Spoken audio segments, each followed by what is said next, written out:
SP साहेबांकडे Dhananjay Deshmukh यांनी तक्रार केलेली आहे आणि त्यांना जाऊन वैयक्तिक भेट घेऊन त्यांना सांगितलेलं आहे की हे लोक अशा पद्धतीने त्रास देत आहेत, प्रकरण माघारी घेण्यासाठी धनंजय देशमुखवर दबाव आणत आहेत आणि मला बाहेर काढण्यासाठी त्यांनी धनंजय देशमुखकडे प्रस्ताव दिला होता। जे काही माझ्या विरोधात षडयंत्र रचलं गेलं होतं त्या षडयंत्राचा तो भाग होता आणि आता माझी न्यायालयातून जामीन झालेली आहे। पुढे कसा लढा सुरू राहणार या संपूर्ण घटनेमध्ये?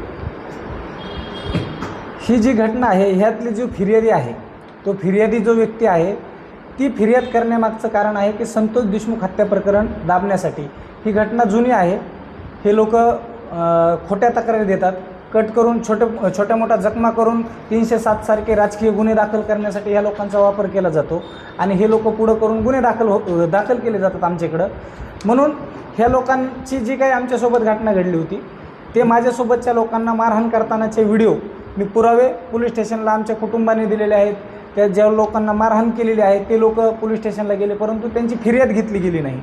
ते व्हिडिओ मी तुम्हाला आत्ता दिलेले आहेत, त्या व्हिडिओमधलेच हे लोक आहेत आणि आत्ता ते लोकांचा वापर देशमुख प्रकरण मागं घेण्यासाठी केला जात आहे, त्यांना पुढं केलं जात आहे, आम्हाला त्रास देण्यासाठी। SP साहेबांकडे धनंजय देशमुख यांनी तक्रार केलेली आहे आणि त्यांना जाऊन वैयक्तिक भेट घेऊन त्यांना सांगितलेलं आहे की हे लोक अशा पद्धतीने त्रास देत आहेत, प्रकरण माघारी घेण्यासाठी धनंजय देशमुखवर दबाव आणत आहेत आणि मला बाहेर काढण्यासाठी त्यांनी धनंजय देशमुखकडे प्रस्ताव दिला होता की दादा खिंडकरला जर सोडायचं असेल तर तुम्ही संतोष देशमुख हत्या प्रकरणातले लोक तुम्ही सोडा, तरच आम्ही ह्यांची जामीन होऊ देऊ, नाहीतर आम्ही ह्यांना सुटून देणार नाहीत, जामीन होऊ देणार नाहीत। आम्हाला काही लोक त्यांना जे काही राजकारणातून मदत केली जात आहे हे राजकीय बडे लोक त्यांच्या पाठीमागे आहेत, म्हणून ह्या घटना पुढं घडत आहेत।